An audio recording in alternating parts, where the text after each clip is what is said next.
So before you set your goals for 2026, I want you to think about a few things that we're going to talk about here today. We want to simplify our year, but we want to make sure that we end our year on the best note. So we are going to talk about auditing your cookie business and what that actually means. Maybe you've never even thought about that before. Maybe you're like, man, I'm intrigued. Like, how are we going to do that? What's that going to entail? We're going to cover all of that today. So most cookiers honestly skip this step, right? Because it's a lot of work. It's not very fun and creative, right? But they wonder when it comes to the end of the year why they didn't meet their goals and why they weren't able to stick to something or why something didn't work. And so today we are going to talk about that. We're going to talk about your 2025 cookie business audit, and we're going to get clarity as we go into 2026. And I'm excited to take you on this journey today. So I have to tell you and be honest with you that I started doing year-end audits, and an audit is just, to me, it's just a look back at what things worked, what things didn't work, and what do I want to move in with me to 2026 or the next year, right? And when I started doing these audits back in the day, this is when I was drowning in December chaos. Right? And I was finishing orders way past midnight. I was saying yes to everything that came across my plate and inbox.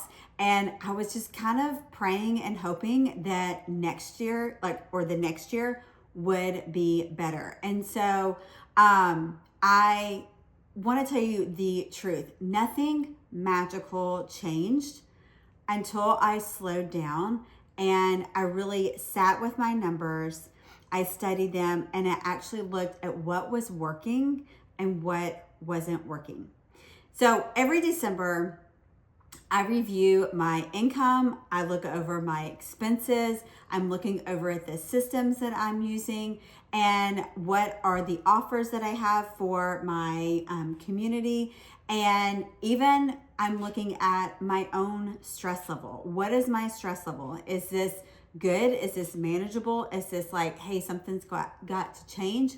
What is even like those simple habits? What are some simple habits that maybe I picked up this year, or maybe things that I was like, hey, I've started doing this simple habit and it's not working for me. But those gave me clarity that I didn't know that I needed.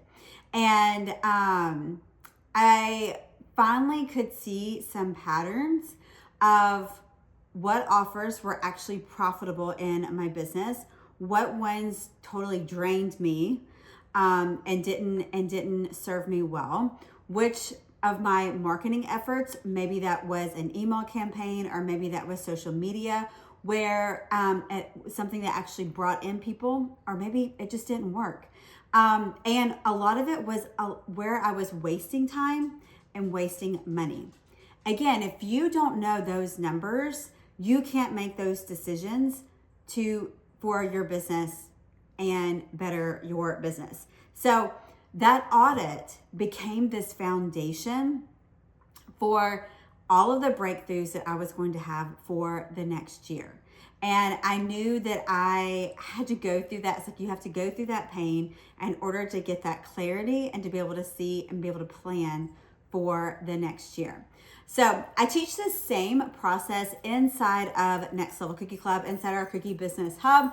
I am teaching the same process so that you can learn from your experiences, what things worked, what things didn't, and actually see what things you can do to help move your business forward, right? We don't want to just be stagnant and just repeating the same issues. We want to move that needle in our business. And then this is how you're going to do it.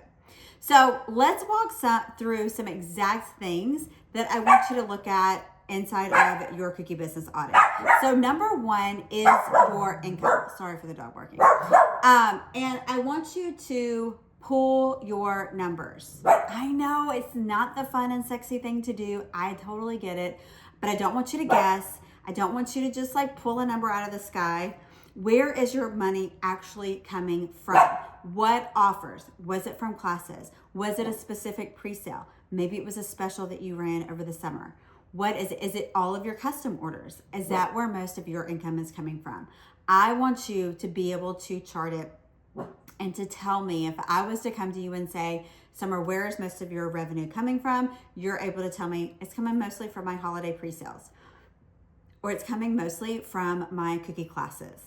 So sit down and break down on a piece of paper. It doesn't have to be fancy. Okay, sorry. It's garbage day barking at the garbage man. Okay, and then number 2, I want you to look at your expenses. I want you to look at the real cost of things and what their expenses. Your ingredients, your packaging. I know we don't want to count packaging, but I'm telling you, your packaging, your cutters. I know, even more so, like how much are you spending on cutters? How much are you spending on maybe courses or subscriptions that you're a part of? Where have you possibly overspent? And where do you need to invest wisely? Those are questions you need to be asking yourself. Number 3 is your offers. What offers really light you up? What offers light your customers up that your customers love to see and they sell really, really well? And then which ones really burned you to the ground? Which ones that you were like, sometimes the problem, it's not you. It's that the offer just isn't aligned with your life and how you want to structure your life and with your audience, okay? So look at those offers and see what things are lighting you up and what things are selling for your business, and you want those to align. Number 4 is marketing. So what platforms that you are currently using are working? Maybe it's your emails, maybe that's where most of your sales come in, maybe it's social media, maybe it's Instagram, maybe it is Pinterest, whatever it is, maybe it's TikTok. Whatever it is, I want you to be able to pinpoint where is most of your audience coming from, what platform are they coming from? And then what content is that platform, what are they enjoying seeing? If it is cookie decorating videos, unfortunately, you might be attracting I call them looky-loos. The people who are like, it's just entertainment for them. They're just enjoying you decorating a cookie. They have no interest in buying a cookie. They have no interest in coming to a cookie class, but they enjoy the entertainment that you give them with decorating a cookie. And so look at that of what content, it's not just what has the numbers, what is converting. Remember, what is getting them to buy what you have to offer, whether that's a class, whether that's a holiday pre-sale. You've got to look at that. And then look at your Facebook groups maybe that you're a part of or that you run maybe yourself. How are they doing? Do an audit on them. Like how much engagement are you getting over there? What is the vibe? Is it worth your time? Really, really look at that. And then look at your local marketing. Where are you plugged in? Where is your community rallying behind you? Where are maybe there's holes there that you can pinpoint and say, I need to be there a little bit more. So this year-end snapshot really is going to provide you the clarity on where you're going to put your energy going forward. So we're going to talk about some questions that you need to ask. Okay, these are 3 questions that are really at the heart of a cookie business audit. So I want you to make sure, maybe you write these down. These will be in the show notes below, but make sure that you write these down. And even if you don't get a chance to write them down, I want you to think about them in your head, maybe when you're driving the car, maybe when you're taking a shower and getting ready. I want you to be thinking about these questions, okay? These 3 questions. Number 1, what worked this year? This is something, these 3 questions are what I ask myself at the end of the year, every year, sometimes on a regular monthly basis. But what worked well this year? And it's funny because I remember being with some friends, some other business owners, and I was lamenting about something that wasn't working in my business. And she looked at me and she said, Summer, what is working really well in your business right now? And I was quick to tell her, this is working really, really well. And it's great to have that, because it's easy to fall into that trap of nothing's working, everything's going wrong, everything I do is just a fail. But I want you to look at what things are working, and I want you to celebrate it. I want you to celebrate it and be excited about it. And then we're going to repeat it. And then we are going to scale it. We're not going to just leave it down here and just be like, oh, that was nice, right? We're going to do something with it. Okay, number 2 question is, I want you to think about what drains you. I know at the end of 2018, I said, I cannot operate like this anymore. This is not sustainable the way I'm running my business. It's not the way I want to be living. It's not the way I want my family to be living. And it's definitely not the way I want to be running my business. So something's got to change. Something has to change. I can't keep taking on every single custom order that I get, doing every single holiday pre-sale. I was exhausted.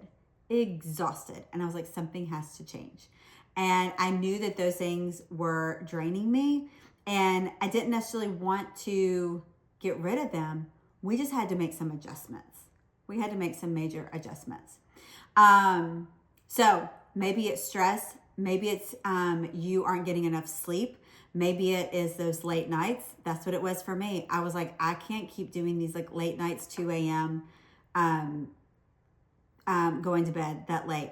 Maybe it's those complicated orders that you're taking on, that you're getting to the end of going, I wish I had never taken this order. I wish I had never taken this order. Or my favorite is, I did not charge enough. I did not charge enough. I did not charge enough is what you're telling yourself. Been there so many times. So those are red flags. Those are not badges of honor, right? Going to bed at 2 a.m. is not a badge of honor, okay? Number 3 question is, what do you want more of next year? I love looking at this question, because not only are we celebrating those big wins, but most likely we want more of those good things. So what are things that went really, really well that you want more of next year? Maybe it's more cookie classes. You're like, I want to teach more cookie classes. Maybe it's cookie kits. I want to be offering more cookie kits. Maybe you want to tap into the digital income, and you're like, I want to have more digital products, recipes, guides, things like that you can provide. Maybe it's you need more boundaries. You started setting some boundaries in 2025, and you're like, I need more of those. I'm sorry, it's a beautiful day outside, even though it's freezing, and so everybody's out. So sorry, guys. So answer those questions, because this is going to help us to reach your goals in 2026. So how are we going to use this audit, this cookie business audit that we're talking about? How are we going to use that for smart planning? Well, once you have all of this down on paper, this is how you're going to turn it into a roadmap. Adding, stop. Number 1 is you're going to build, okay, these dogs are, sorry, I'm just going to pause because these dogs are walking right in front of my house. And hey, stop. It's a cute little corgi though. Addie. I'm so sorry. I should have put her up. Hey, stop. I want to throw something at her, but okay. Number 1 is you want to build goals around what worked. If markets brought in 40% of your income, then you need to make a plan to expand that. Okay. Number 2, you've got to eliminate or adjust the things that drained you. Like I said, we're not throwing it all away. We're not saying we're never going to do custom orders ever again, but you don't want to keep doing that same thing. You just need to adjust. I can't talk. Adjust, like when you type out adjust, it's adjust. So I keep thinking adjust, but adjust. You don't need to drag that burnout that caused you, that drain, into the new year. Number 3 is you want to create offers that really support you and what you want. How is this efforts, those offers, how are they supporting the goals that you have set for the new year? And then I want you to choose one main focus that you are going to tackle in quarter 1. What is one main focus that you can tackle in quarter 1? Not 5, not 10. I want you to think of 1. And how can that actually help you move forward instead of just spinning your wheels all the time? So that is all of your cookie business audit and what that means. But I have something else for you. If you're like, okay, this is really good. This has really got my wheels turning and got me thinking. I have a step-by-step checklist for you guys. That is my free cookie business audit checklist to make it super, super simple for you. It includes the exact questions that I ask myself every single December at the end of the year. Plus, it really gives you some space to kind of map out what you want your next year to look like. And this is not just for a 2026. This is one that you can use over and over again. Maybe you need one for quarter 1, quarter 2, quarter 3, quarter 4. You can totally do that and download it and print off a new one for each quarter, which I highly recommend. If this is the first time that you are really taking a look back at your business and looking at what worked and what didn't work, I would start doing it quarterly. That way you can kind of stay on top of things. And if you're like, hey, these things are draining me and they're draining my business and they're not bringing in income, you're not waiting 12 months to get rid of them or 11 months. You're saying after like 3 months, 90 days, it's out, or we adjust it and we change things up. So make sure that you click below. I'm going to put the cookie business audit checklist on the link below so that you can grab it and have it in your hands and use it as we go into the new year. So thanks so much for being here. Make sure you subscribe and stay tuned to watch us next week. Be another episode. I can't wait to see you guys and excited to see you grow and scale your business in 2026. Thanks so much, guys. I'll see you next time. Bye, guys.